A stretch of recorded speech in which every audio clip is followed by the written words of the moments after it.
Semoga apa yang kita sudah belanja insya Allah barakah ya. Amin.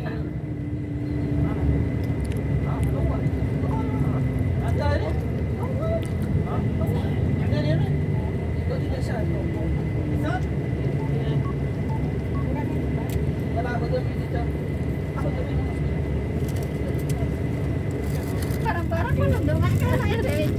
Iya ya. Aduh. Bapak Ibu sekalian, diyufullah diyufur rahman. Rasulullah Shallallahu Alaihi Wasallam di kota Madinah ini memohon kepada Allah Subhanahu Wa Taala, yang mana Rasulullah memohon supaya di kota Madinah ini diberikan 2 kali keberkahan dibandingkan kota Mekah. Itulah Rasulullah, makanya tiada lain apa-apa yang kita sudah belanja di sini yaitu mendapatkan keberkahan. Namun Allah Subhanahu Wa Taala juga mengabulkan doa Nabi Ibrahim, toh walaupun di kota Mekah tidak ada kebun-kebun, karena kebun korma ini hanya ada di Madinah. Ya, kebun korma hanya ada di Madinah, di Mekah tidak ada kebun-kebun. Namun Allah Subhanahu Wa Taala mengabulkan doa Nabi Ibrahim, yaitu meskipun di kota Mekah tidak ada kebun, namun jangan sampai penduduk Mekah ini yaitu kekurangan dari buah-buahan dan juga makanan. Makanya meskipun tidak ada kebun korma di Mekah, alhamdulillah penduduknya tidak kekurangan. Ya. Jadi apa yang ada di tanah air kita di Mekah juga ada. Untuk selanjutnya Bapak Ibu sekalian, kita akan menuju ke mungkin ada sawah. Kita akan menuju ke Bukit Uhud. Kita akan menuju ke Bukit Uhud, yang mana di Uhud ini pada intinya yaitu dulu pernah terjadi peperangan.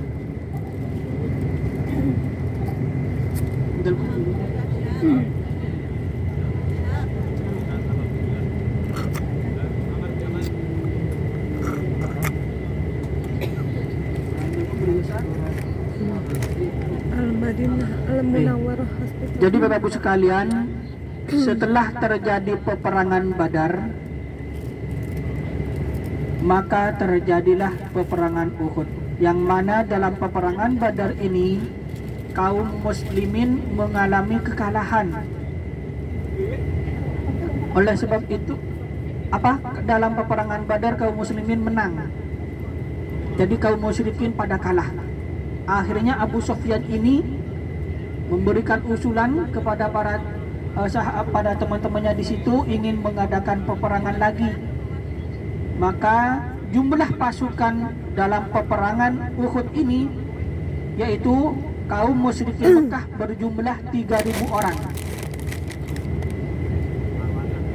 Setelah itu, setelah penduduk Madinah, Rasulullah dan juga para sahabatnya mendengar bahwasanya orang musyrikin Mekah ingin mengadakan peperangan lagi, maka Rasulullah mengumpulkan para sahabatnya di kota Madinah ini.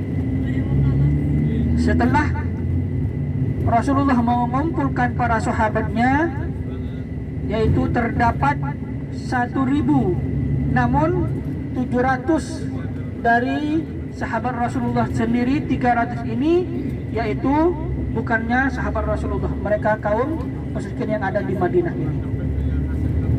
Setelah Rasulullah mengumpulkan para sahabatnya, Rasulullah dari kota Madinah, mereka berjalan kaki menuju ke Bukit Uhud. Nah, di tengah perjalanan orang musyrikin Mekah yang jumlahnya 300 orang tadi, mereka mundur. Mereka mundur karena tahu bahwasanya kaum musyrikin Mekah jumlahnya lebih banyak dibandingkan penduduk Madinah. Setelah mereka mundur, maka sahabat Rasulullah kaum muslimin ini yang jumlahnya 700, mereka tetap bersemangat ingin menghadapi kaum musyrikin Mekah, toh walaupun jumlahnya lebih sedikit. Setelah itu Rasulullah melanjutkan perjalanannya menuju ke Bukit Uhud. Setelah Rasulullah sampai ke Bukit Uhud, maka Rasulullah mengatur strategi, yaitu memerintahkan 50 pasukan pemanah. Oleh Allah diperintahkan untuk naik ke atas bukit, yang nama bukit itu adalah Bukit Ar-Rummat, pasukan pemanah. Jadi arti dari rummat itu adalah pemanah. Oleh Rasulullah diperintahkan untuk naik ke atas sana sebagai benteng pertahanan dalam peperangan ini. Setelah itu, Rasulullah sebelum sahabat ini naik ke atas, Rasulullah memerintahkan, wahai sahabatku, kamu ini adalah benteng pertahanan dalam peperangan. Maka apapun yang terjadi nanti, menang ataupun kalah, kau jangan turun dari bukit ini, kata Rasulullah. Jadi pesan Rasulullah, jangan kau turun dari bukit ini karena kamu sebagai benteng pertahanan. Jadi itulah pesan Rasulullah kepada pasukan pemanah. Setelah itu pasukan pemanah naiklah ke atas sana. Dan kaum musyrikin Mekah pun sudah mulai dekat ke kota Madinah. Mereka langsung meluncurkan panahnya dari kaum musyrikin ke kaum muslimin. Setelah menunjukkan panahnya, ada sebagian yang meninggal. Begitupun kaum muslimin meluncurkan panahnya kepada kaum musyrikin Mekah. Nah, di situ pada awalnya kaum muslimin ini sudah menang, karena kaum musyrikin Mekah sudah banyak yang gugur, sudah banyak yang meninggal. Mereka meninggalkan barang bawaannya seperti pedang, ontanya, ya, panahnya, semua ditinggal oleh kaum musyrik karena melihat teman-temannya sudah banyak yang meninggal. Akhirnya mereka mundur dan meninggalkan barang bawaannya, hartanya ditinggal semuanya, mereka mundur.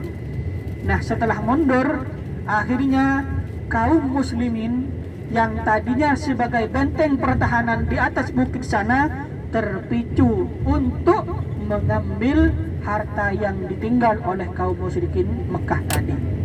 Pada waktu itu yang memimpin peperangan Uhud kaum musyrikin itu adalah Khalid bin Walid sebelum mereka masuk Islam. Nah, setelah orang muslimin tadi turun dari bukit, lagi enak-enak mengambil harta yang ditinggal oleh kaum musyrikin Mekah tadi, karena orang muslimin tadi sudah melihat hartanya yang ditinggal itu sudah banyak, mereka turun. Terpicu dengan harta yang ditinggal, mereka turun. Tidak mendengar atas perintah Rasulullah tadi, tidak mendengar atas pesan Rasulullah tadi, yaitu kata Rasulullah, jangan kau turun apapun yang terjadi. Malah mereka terpicu mengambil harta rampasan, harta yang ditinggal.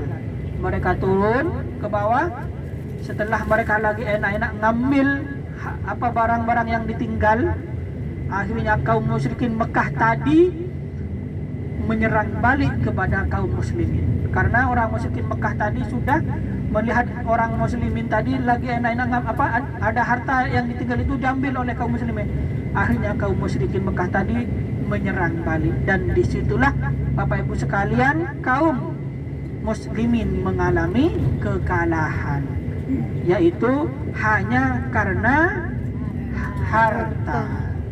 Makanya sampai sekarang pun banyak gara-gara harta, yaitu lengah dengan yang lainnya, lupa atas pesan tadi. Betul.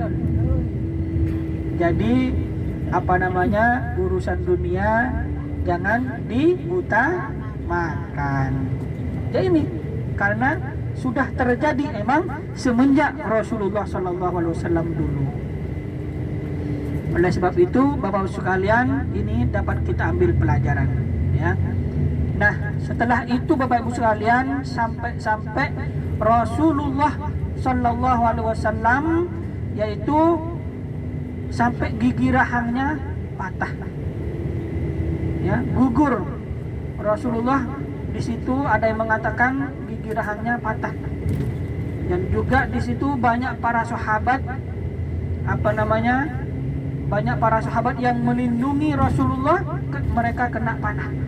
Namun Rasulullah ada yang mengatakan masuk dalam suatu gua, jadi di situ ada Bukit Uhud ada salah satu gua di mana Rasulullah dulu masuk ke dalamnya pada peperangan Uhud. Nah, banyak para sahabat yang gugur dalam peperangan Uhud ini, termasuk paman Rasulullah Sayyidina Hamzah. Sayyidina Hamzah ini gugur dalam peperangan Uhud. Namun Sayyidina Hamzah di waktu gugur yaitu karena ulah si Hindun. Jadi dengan wafatnya Sayyidina Hamzah ini, orang-orang musyrikin Mekah berkeyakinan bahwa yang meninggal itu adalah Rasulullah. Nah, karena mereka berkeyakinan Rasulullah yang meninggal, akhirnya kaum musyrikin Mekah ini kembali ke kota Mekah, berhenti berperang dan kembali ke Mekah. Namun yang meninggal tadi bukanlah Rasulullah, tapi Sayyidina Hamzah. Rasulullah selamat karena masuk ke dalam gua. Jadi Bapak Ibu sekalian, kaum musyrikin itu sudah balik ke kota Mekah, maka peperangan pun sudah berakhir. Namun Sayyidina Hamzah ini meninggal dalam peperangan Uhud. Dan juga ada Mus'ab bin Umair. Ya, Mus'ab bin Umair ini adalah sahabat Rasulullah yang mengibarkan bendera Islam pada peperangan Uhud. Nah, dengan Mus'ab bin Umair ini, meninggalnya Mus'ab bin Umair ini sangatlah sadis, sampai berlumuran darah. Jadi waktu peperangan Uhud, Mus'ab bin Umair ini mengibarkan bendera menggunakan tangan kanan. Setelah menggunakan tangan kanannya, tangan kanan ini dipotong, ditebas. Namun Mus'ab bin Umair ini masih semangat untuk mengibarkan bendera Islam pakai tangan kirinya. Akhirnya tangan kirinya pun ditebas. Karena bendera Islam masih ada di situ, maka Mus'ab bin Umair ini dibunuh dengan sadis, berlumuran darah dan juga tanah. Dan disitulah Bapak Ibu sekalian, kaum muslimin mengalami kekalahan. Begitupun juga yaitu Sayyidina Hamzah. Dengan meninggalnya Sayyidina Hamzah dalam peperangan Uhud ini, yaitu ulahnya si Hindun. Maaf, kami potong dulu. Dapat kita lihat di depan kita ada bukit yang hitam kemerah-merahan ini. Jadi ingat, Uhud ini berasal dari kata bahasa Arab yaitu ahadun, yang berarti satu. Jadi Jabal Uhud adalah bukit yang menyatu, yang mana panjangnya bukit Uhud ini kurang lebih 7 kilo. Itu menyambung gunungnya. Itu di depan. Dari ujung sebelah kanan sampai ujung sebelah kiri, itulah bukit Uhudnya. Jabal Uhud jabalun min jibalil jannah. Barang siapa yang melihat bukit Uhud sekarang, insya Allah nanti di surga kita akan melihatnya lagi. Amin. Di depan kita ada bukit Uhud. Dan ada yang mengatakan bahwasanya bukit Uhud ini yaitu mengandung emas. Makanya di bukit Uhud ini, sepanjang bukit Uhud ketika malam hari itu dipenuhi dengan lampu-lampu. Malah di situ banyak orang penduduk Madinah ini ketika malam hari mereka berwisata di situ untuk melihat pemandangan di bukit Uhud ini. Nah, Bapak Ibu sekalian, berkenaan dengan meninggalnya Sayyidina Hamzah ini, yaitu dengan ulah si Hindun. Ada namanya Hindun? Gak ada ya? Halo? Sudah tidur di belakang kayaknya. Sudah tidur belum? Salam Baitullah. Allahu Akbar. Ini keenakan tidur, apa keenakan mendengar nih? Mendengar Nanti Ahmad radio, apa jadi radio rusak di depan. Di depan ngomong, di belakang enak tidur. Tidak lagi mendengar. Bu Rahmi tidur.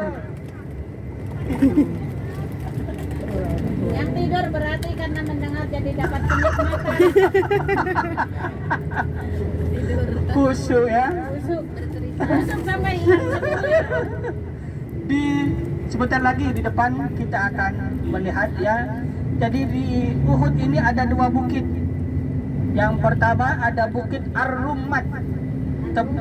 Bukit Ar-Rummat tempat pemanah yang 50 pasukan tadi. Nah, Bukit Uhudnya itu ini yang gede di depan nih, yang panjangnya kurang lebih 7 kilo, itulah Bukit Uhudnya. Nanti setelah kita sampai ke sana, kita akan turun, kita akan berziarah kepada syuhada Uhud. Jadi di sana para syuhada Uhud yang gugur dalam peperangan Uhud itu dikumpulkan di situ. Pada awalnya setelah beberapa tahun setelah dari peperangan Uhud ini, maka di kota Madinah terjadilah hujan yang sangat yang sangat gede, yaitu banjir, dan para syuhada Uhud yang gugur pada waktu itu langsung mengambang jasadnya keluar. Subhanallah, rambutnya masih utuh, begitupun darahnya masih segar. Nah, setelah pada mengambang semuanya, pada keluar semuanya, akhirnya dijadikan satu tempat yang mana nanti kita akan ziarah ke situ kepada makbarah para syuhada Uhud. Jadi di situ terdapat Sayyidina Hamzah, Mus'ab bin Umair juga gugur dalam peperangan Uhud. Ini di depan kita, di sebelah kiri di depan itu banyak orang yang naik ke atas, itulah Bukit Ar-Rummat ya. Kita tidak usah naik. Nah, bukitnya para pemanah. Kita tidak usah naik ke atas. Ya, kita di bawah saja, kita ziarah saja kepada para syuhada Uhud ya. Kita lihat sebelah kanan itu Bukit Uhudnya, dari ujung kanan sampai kiri itu, itulah Bukit Uhudnya. Jadi kurang lebih 7 kilo. Nah, Bapak Ibu sekalian, ayo kita siap-siap untuk turun. Sebentar lagi kita akan sampai dan kita ziarah kepada para syuhada Uhud. Setelah selesai ziarah, kita langsung balik ke bus lagi. Kita tidak usah naik ya, nggak usah naik ke bukitnya ya.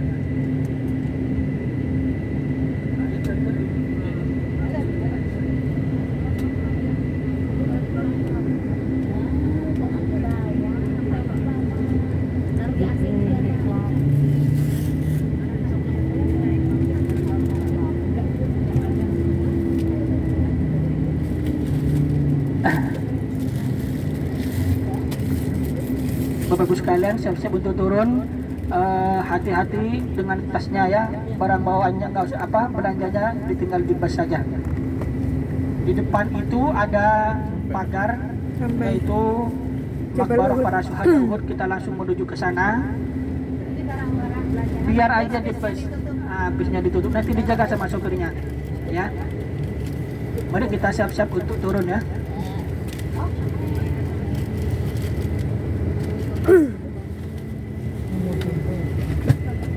Jabal Uhud. Jabal Uhud.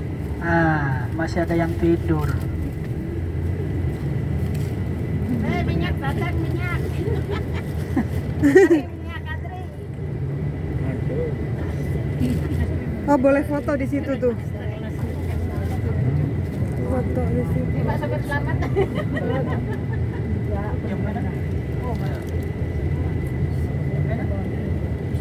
Jabal Uhud. Kalau malam ini katanya mengeluarkan cahaya. Kalau malam mengeluarkan cahaya. Keluar cahaya. Karena di dalamnya itu ada kandungan emas. Tadi makanya dengerin. Makanya dengerin Apa yang? Iya, Ustaz Randy. Walaupun Astagfirullah.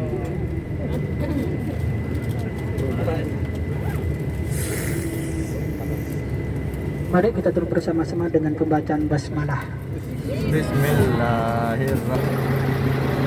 Mama itu suka video biar anak-anak itu tahu perjalanan. Masya Allah.